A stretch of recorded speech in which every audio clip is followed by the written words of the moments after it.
Hello, America. I'm Mark Levin. This is Life, Liberty, and Levin with our great guest, Heather MacDonald. How are you? Fine, thank you, Mark. Thank you for having me on. Well, you have a BA and MA in English. You have a JD. You're a lawyer.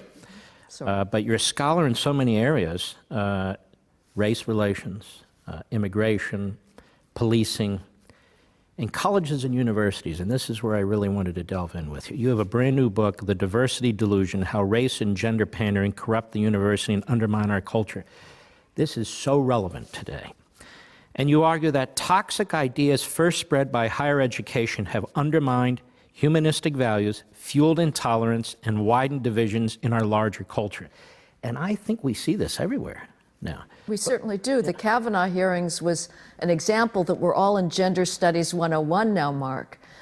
Virtually every aspect of the culmination of hysteria that greeted Judge Kavanaugh was perfected over the last decade on a college campus. Above all, the preposterous mantra to believe survivors, regardless of the evidence, regardless of due process. This is the campus rape hysteria that has been transforming the lives of males on campuses, creating an extraordinarily costly bureaucracy, moved into the real world, and it's not going away. It's only going to get worse. What have our universities and colleges become, and when did this happen? I mean, they were always kind of liberal in the last several decades, but in some ways, and not my phrase, now they're almost sort of a Soviet-style system where there really isn't free speech. You're not allowed to challenge the so-called norms in the universities, where race and gender seem to have a priority over other things and that sort of thing. When did all this happen? Well, the 80s was when it started, in my view. That's when you got radical multiculturalism that hit. I was in college in the 70s. I'm very grateful for that because I was allowed to read John Milton, William Wordsworth, and Shakespeare without anyone thinking to complain about the gonads and melanin of those authors. I got to lose myself in beauty, in greatness, and sublimity. Come the 80s, and students were given a license for ignorance. They were taught that the only thing they needed to know about a book was the race and gender of the author, to know whether it was thoroughly dismissible without even being read, and they could go on to instead wallow in their own delusional oppression.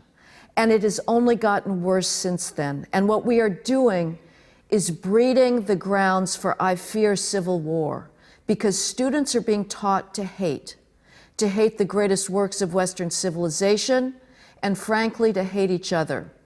From the moment a student steps on college campus today as a freshman, or a fresh person, I should probably say, the bureaucracy is determined to drum into that student's head identity politics, which says he's either a victim or an oppressor. Oppressors are obviously, most famously, white males, heterosexual white males. The only way they can get out of their oppressor category is to become an ally of the oppressed. The most preposterous delusion of all of this is students actually believe that they are at risk of their lives from circumambient racism and sexism on a college campus.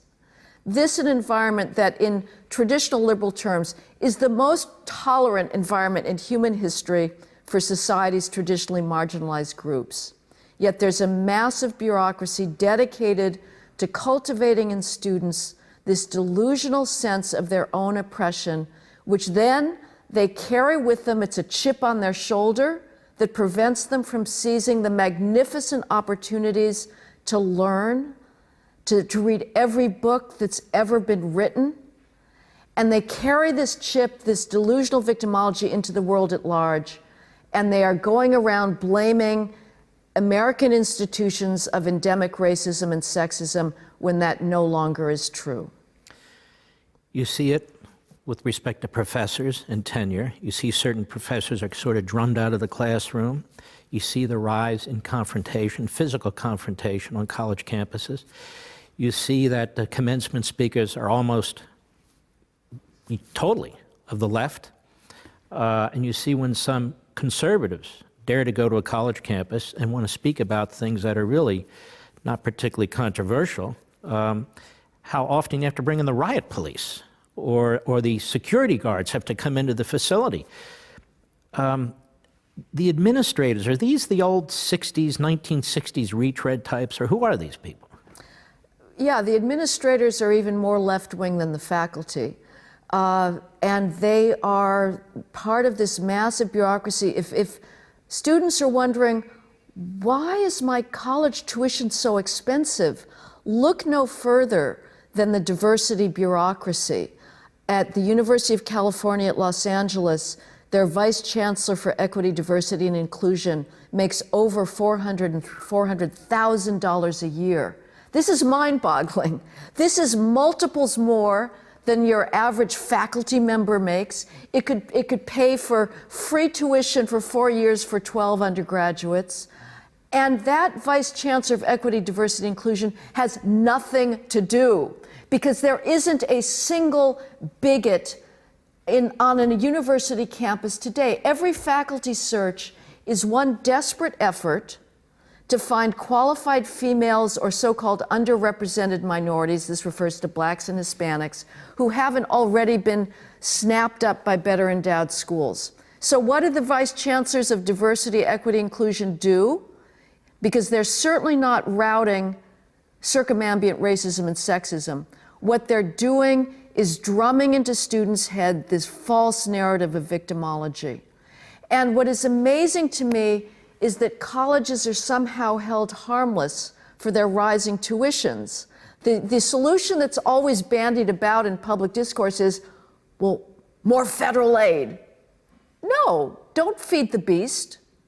Cut the bureaucracy, get back to the basics of learning, which now is a distant afterthought. No faculty has the guts to say, we know what you should learn, you're ignorant, we're here to put knowledge in your empty noggins. Instead, students are given utter carte blanche to decide what to study.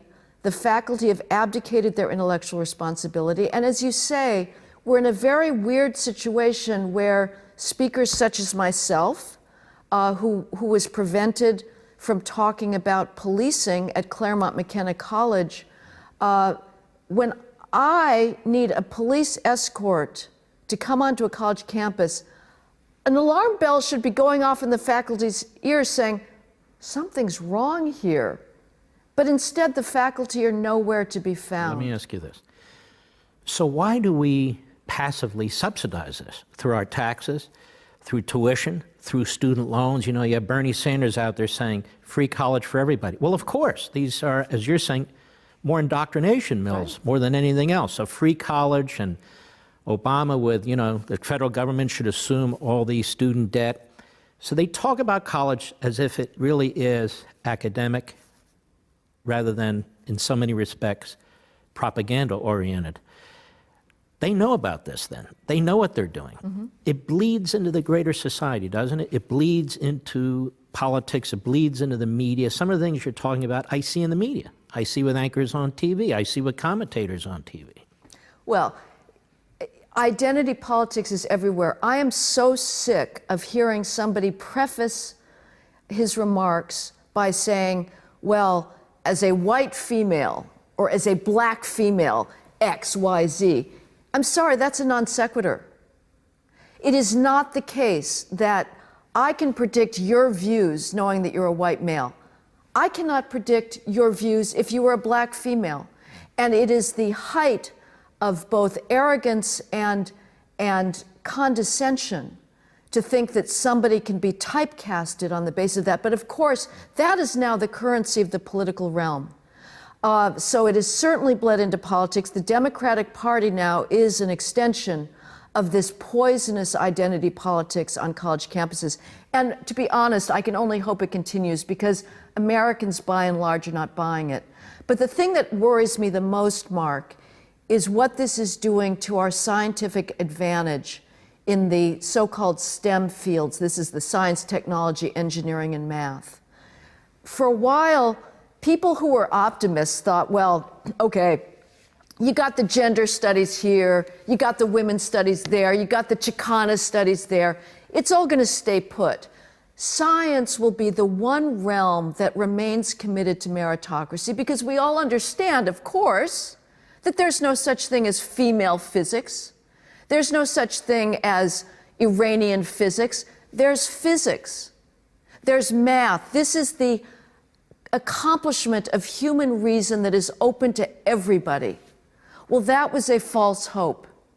Anybody that knew anything about the university would have known it's not safe. And now you have nothing less than the National Science Foundation, a federal agency that is the premier funder of basic research on college campuses, that has itself been colonized by this poisonous identity politics. The National Science Foundation is spending billions of our taxpayer dollars funding gender theorists on college campuses to study so-called intersectionality and microaggressions in the STEM fields, on the assumption that the only possible explanation for why we do not have 50-50 gender parity in our engineering departments and math departments must be, by definition, the result of sexism. That is the diversity delusion. That is the fundamental lie that we've been fed, that any disparity in a representation, whether it's a gender disparity or race disparity, must be the result of discrimination. And so our STEM fields now are obsessed with gender equity and race equity. So it also is an attack, as you write, on competition, obviously. Right. And on merit. It is. And so we kind of dumb down our society. We tribalize our society. We balkanize our society. Who does this benefit? Well, it benefits the bureaucracy because let's start again with the college campus, but it goes into corporations as well. On a college campus, students are being taught to hate. They're being taught to think of themselves as victims. I would argue this is a side issue we can get or can't get into. Racial preferences, which are a poisonous policy, feed into this in complex ways. But every time that students hold these protests, like brown students occupying the president's office saying, well, it's very hard to have to go to class and study for exams because we're working so hard at, quote, staying alive at Brown. This is preposterous. This is delusional. But every time there's a little outbreak of student hysteria, the diversity bureaucracy walks in and says, well, we need more diversity bureaucrats. And sadly, the students agree, and they inevitably ask for more vice chancellors of equity, diversity, But you also brought up the Kavanaugh hearings. And so what I'm getting at is, when you indoctrinate people this way, right, when you affect their thinking this way, I mean, eventually they leave college and they leave a university and they go out into the broader world. And I feel like the Democrat Party plays into this.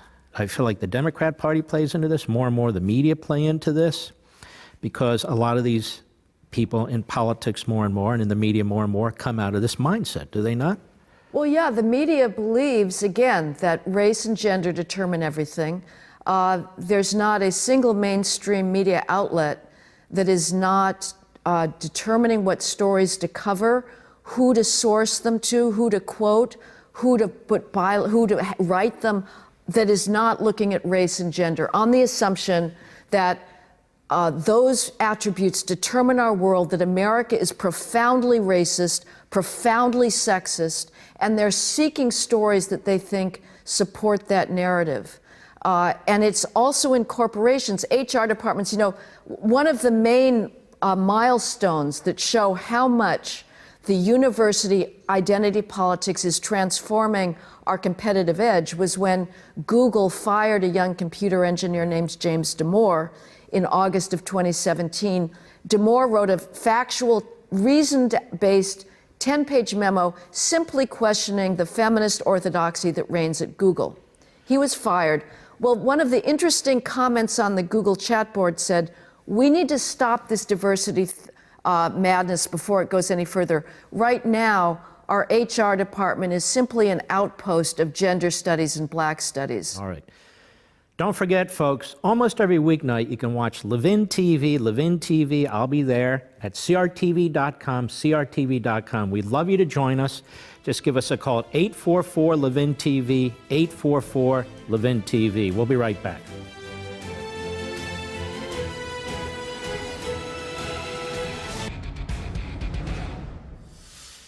Heather MacDonald, you've talked about how these ideas tear at the American fabric.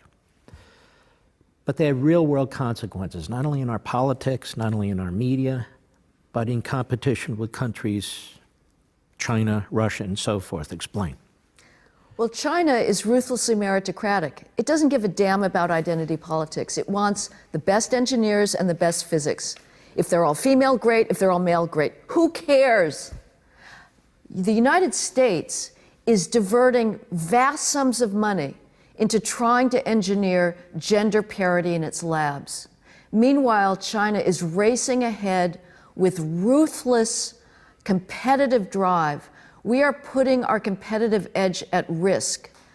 Right now, we're still ahead, but do not assume that that is going to last forever if we continue to put these irrelevancies of gender above all else and race to a lesser extent ahead of scientific competitiveness. Because, again, it's not just China, it's also Russia. They are spending 100% of their science research money on doing science. We are devoting ever-increasing percentage into gender politics, whether it's at MIT, Harvard, UC Berkeley, or whether it's coming out of Congress through the National Science Foundation. This has to be stopped. This has to be stopped. You've got almost a monopoly ideology on these college campuses. You're getting to a point of a monopoly ideology in our newsrooms. Right. In the Democrat Party, you have almost a monopoly ideology. There aren't many so-called centrists or moderates left, certainly very few conservatives left. This is quite daunting, isn't it? It is daunting, but one has to fight for truth against falsehood. How do you do that? Well, I think, for one, we need to defund the universities. Alumni have to stop giving money, realize that these schools, you have a false ideal about them. They are, again, generators of ideology, not of wisdom. And there needs to be alternative venues, the support of classical learning and the humanities. But I think, frankly, and certainly we need to talk about the value of free speech, but the free speech problem is a symptom of something much more deep, which is this cultivation of victimology. I think what also needs to be done, Mark, and this may be a false hope, I don't hear enough voices providing an alternative explanation for why there is not necessarily 50-50 gender parity in a math department. Right now, the sole explanation out there is implicit bias, that females are somehow being discouraged from studying math. The fact is, the countries with the most gender equity have the greatest disparities in STEM because, on average, females and males are interested in different types of work. Males, on average, and there's always individual differences, you can't assume anything about an individual based on an average, but on average, males are more attracted to abstract work, to competition, they're higher risk prone. Females want more hands-on, relational, human-based work. So I do not expect that people working for the Nobel Prize in physics or earning it in math are going to be 50-50 gender. And I'm also willing to talk about something that is very taboo, Mark, which is that skills are not evenly distributed among different groups. High-end math skills, if you look at the 0.01% of the highest-end math skills, and also the dummies, who are the worst math clods? It's males. Who are the greatest math geniuses? 0.01% of the highest-end math skills. Males outnumber females 2.5 to 1.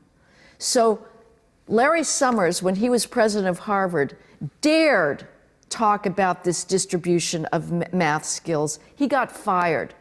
We have to keep talking about that, though, because they dominate the explanation for inequalities or lack of parity is always racism or sexism. We have to fight that.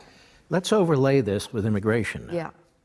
Because if diversity based on physical characteristics and so forth is the key, which takes place in colleges and universities and more in the broader society, this complicates it even further because people coming into this country, many of whom we'd consider minorities, south of the border, Asia, Africa, the Middle East, how do we account for that? In other words, when I see these statistics about the percentage of the population that is this group, and why aren't they part of this group? Well, some of them are first generation. Some of them haven't even assimilated into the country yet. So many of these statistics are bogus to begin with. And aren't we teaching people who come into this country, newly come into this country, the wrong thing? Shouldn't we be teaching assimilation, the American culture, meritocracy, as you put it, and so forth? And yet I don't see us doing that. No, of course not. Assimilation is now a dirty word. You cannot speak about that on a college campus. And what I find most interesting is the way Asians are tending. Right now, to be a victim in the United States is to be the highest elite position you can occupy. Power, ironically, flows from being a victim. You have this ruthlessly competitive drive to see who can be top victim, top dog victim. And it's mano a mano. People are pulling each other down. You know, now the top victim is trans, but I can guarantee you in another 5 years, trans is going to be pulled down and there'll be somebody else on top victim. And anybody who can predict that gets the prize. But you were talking about the and Asians are the most academically competitive because the academic culture at home is so strong. And yet, a large percentage of Asians are saying, well, don't call us the model minority. We want to be people of color against whites. You have a lot of Asians that are voting Democratic that actually support racial preferences in universities because even though it acts against them, Asians are the ones that are most penalized by racial preferences. Well, let me slow down there. You don't see that at Harvard. The Asian community, or part of it, is challenging. A small part. But they're challenging the admissions at Harvard because they're being discriminated against because it's not based on merit. Right. And so this is a problem for that community. But I don't even like this kind of talk. That community, this. We so dehumanize humanity. We dehumanize the individual is what I'm trying to say. We'll be right back. Heather MacDonald, we've seen this caravan, this invasion that's been taking place for a period of time. The president wants to put an end to it. I look at this and I think to myself, shouldn't the nation be united in wanting to secure the border, whether you're for immigration, opposed to immigration?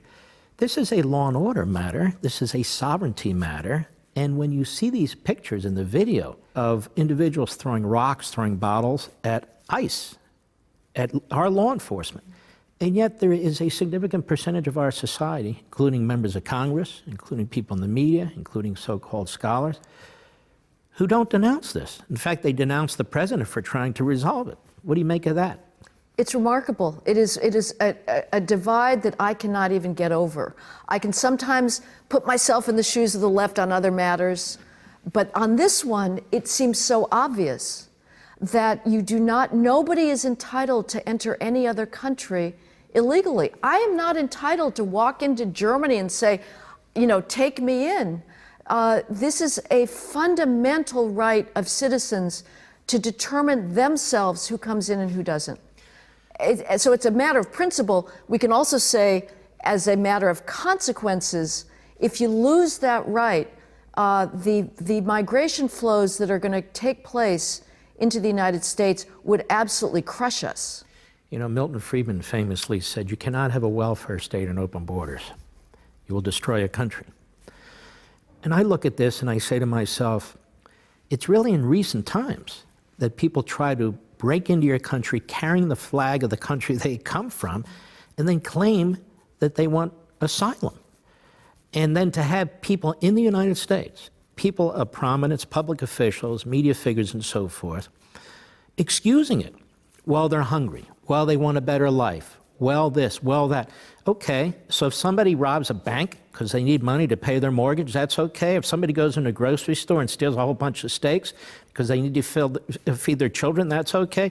There is a breakdown in respect for law and order, whether it's immigration, whether it's Baltimore, right, or any of these types of situations. Why is that? Well, you know, we have this ideology of you do not blame the victim.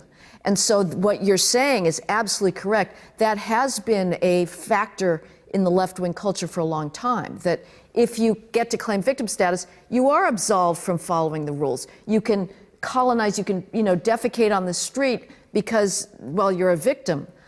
You can steal because you're a victim. You can shoot other people because you're a victim. Do not apply. We have given up on the idea of a single moral standard for all people. Obviously, for the Democrats, when it comes to immigration, there is a belief that the more third world people of color that they bring in, the more they get a larger base for identity politics. I think what is driving this as well is some just profound hatred for Western civilization, which is perceived as being a function of white males.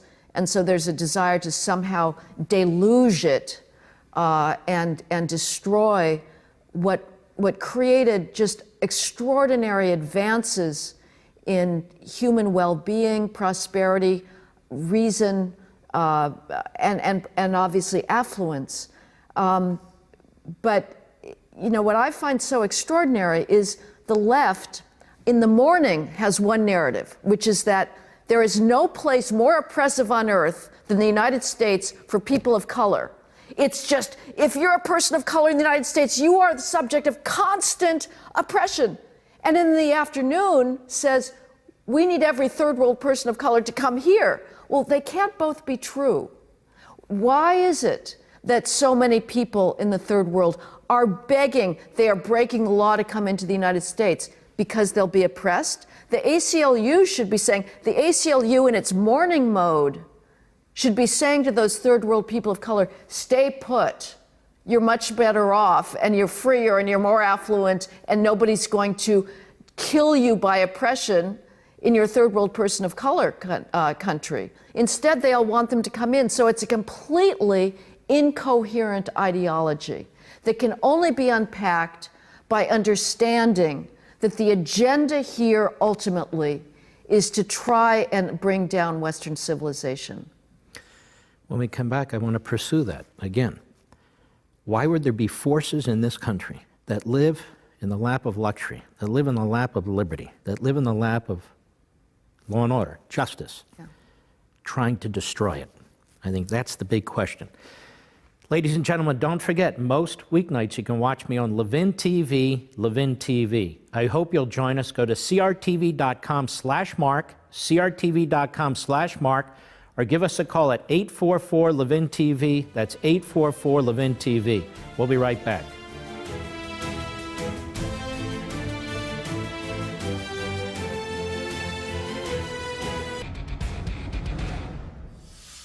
We do need to ask the question, I do. Why would there be such powerful forces in this country that want to destroy these various instrumentalities of liberty, these constitutional standards and so forth?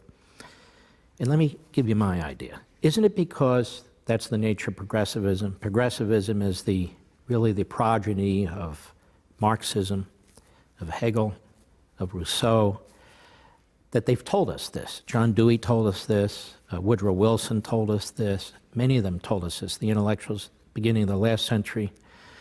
And they tell us this today, pretty much. That is, we need a clean slate. So this country was founded by slave owners. It's got to be destroyed. The Constitution's okay if we can use it to get where we want to go. Liberty's good as long as we can exploit liberty to get to where we want to go. And so they talk about radical egalitarianism, college for all, health care for all. And this isn't new. We've seen it in all these societies that basically destroy liberty and empower government, centralized government. It's the same story. A relative few control the society while they claim to be populists and reformers and so forth. Isn't that the scent of what's taking place here?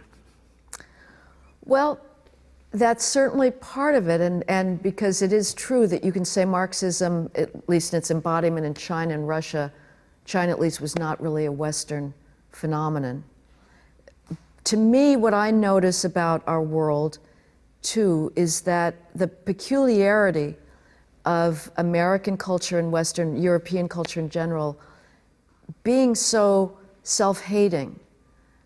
This is, I think, relatively new in human experience for a culture to want to claim that its own basis is founded in injustice, rather than celebrating itself. Traditionally, maybe to a fault, countries and civilizations celebrated strength and accomplishment and power, and maybe not enough appreciated other cultures. We're the opposite. It is a very corrosive but very weird development in human history for the elites to be so dedicated to a narrative of guilt and shame. And one can seek an explanation in ultimate power, as you say, that the progressive elites are seeking to control society and to impose, I guess, a radical egalitarian agenda. But one has to ask, like, well, why is that? And it's complicated. I think for America, obviously, we did have an original sin at the start of this country, which was our treatment of blacks, and it was very ugly and very hard for us to understand now how we could go for so many decades without seeing that fundamental contradiction. Many people did, and one can say that even at the start, the Constitution foresaw that eventually this contradiction would be reconciled and worked out. Nevertheless, it's understandable that we're guilty. Now, Shelby Steele on your program was very eloquent about saying it's time to move beyond that and realize that we now provide equal opportunity and the opportunity for individuals to seize their own fate and better themselves through the exercise of bourgeois values. But a large part of society wants to hold on to that guilt, exploit it, and continue with the idea that oppression is the defining characteristic. I mean, to me, the greatest exponent of these today is this highly sought after college speaker, Ta-Nehisi Coates, who is making just untold sums going around telling white America, that the very essence of America is to destroy the black body. Not in the 19th century, but today. And people love it. He goes to these all-white colleges and tells them, the essence of you people is to destroy us, and people cheer. It's a very, very weird thing. Mm-hmm. And yet I don't think it's unique in the sense that you have the greatest country, really, that mankind has ever established, where this is sort of rotting from within. Uh-huh. And yet others have too, whether it's Athens or Rome and so forth. I don't compare us to them. I'm just saying for a different reason. I don't think they were saying we are the oppressors on earth. But they didn't need to. They just rotted from within because of the way they treated each other and the way they rejected their own initial founding and so. But that said, I'm not comfortable just staying with it's weird, because it is weird. Because it's well too advanced. It's too ubiquitous, in my view, to leave it at weird. I'm not saying there's a conspiracy, I'm saying there's an ideology. The ideology is the ideology, and it tells us what the ideology is. What's past is bad. Right. What's today is bad. Right. Only the future counts, and only we, the masterminds, can form the future. We've seen it in other societies, in other forms, and in other ways. And that's part of the puzzle of America, isn't it? We have freedom, which allows people to do things to this country and in this country that I think can be extremely destructive. We'll be right back.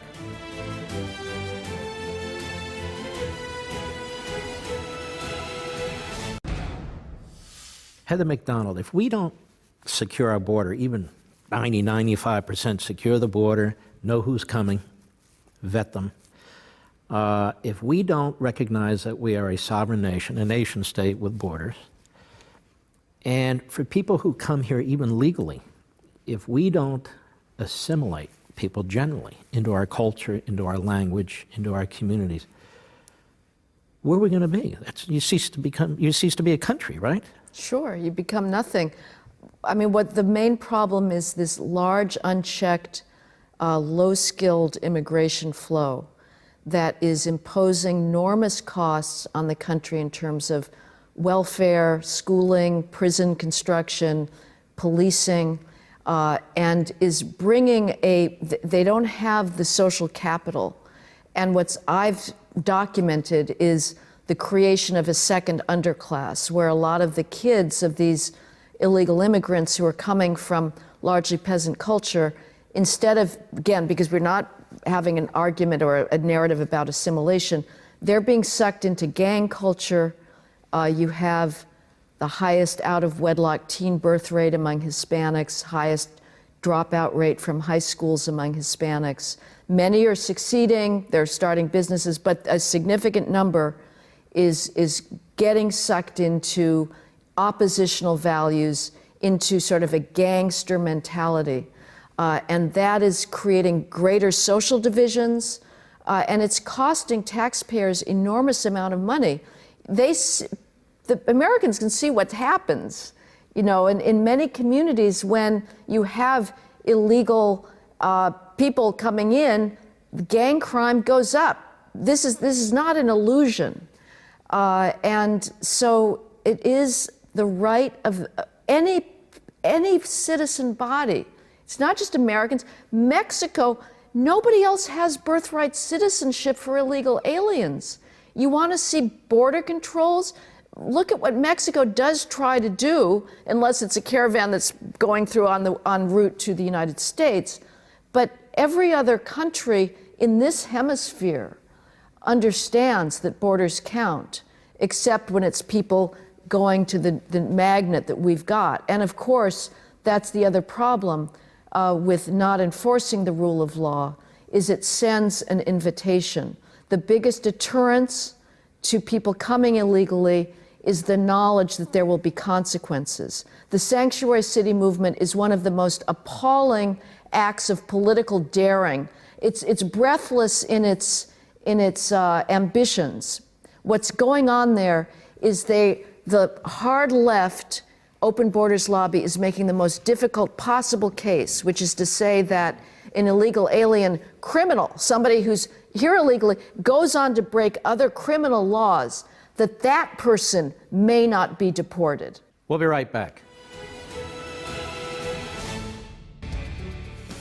Heather MacDonald, I'm going to ask you the question I ask most guests. Where do you see this country in 5 or 10 years? Well, we're either in civil war or we've gotten ourselves away from the brink of civil war. And we're in civil war if we do not fight back against identity politics. You mean a physical civil war? Yeah, I absolutely do. We've seen it already. We're seeing civil violence grow, people with impunity, with the celebration, the encouragement of politicians beating each other up. Antifa, harassing Tucker Carlson, harassing politicians. Again, the universities are teaching students to hate on the basis of race and gender. Unless we counter that narrative, which originates in the view that America is oppressive to females. I can tell you I've never been oppressed in my life. I've been the subject of gender quotas in my alleged favor. Unless we fight that narrative of endemic racism, we're in civil war. All right. Well, on that note, it's been a great pleasure, Heather. Thank you, Mark. Thank you very much. See you next time on Life, Liberty, and Levin.